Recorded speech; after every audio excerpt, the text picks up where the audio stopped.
आज माझ्या मिस्टरांना आहे सुट्टी म्हणून विचार केला, की संध्याकाळच्या छोट्या-छोट्या भुकेसाठी काहीतरी स्पेशल बनवूया. तर मला आठवलं, की एका ताईंची फर्माईश होती, की "ताई मला मोमोज बनवून दाखव." तर मग म्हणून विचार केला, की आज मोमोजच बनवूया.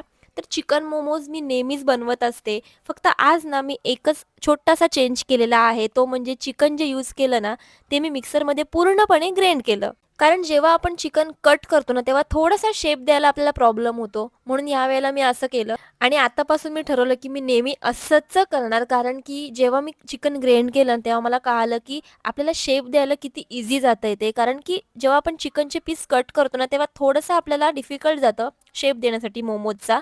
आणि तुम्ही इथे बघू शकता, जेव्हा मी चिकन एकदम ग्राइंड केले, त्याच्यामुळे मला एकदम छोटे-छोटे मस्त अशा शेपमध्ये मोमोज बनवता आले. तर आमच्याकडे ना फ्राईड मोमोज जरा जास्तच खातात, त्याच्यामुळे मी फ्राईड मोमोजच बनवले. स्टीम मोमोज जरा अव्हॉइड केले. तर तुमच्याकडे कोणते मोमोज खातात मला नक्की ना कमेंट करून कळवा. ठीक आहे?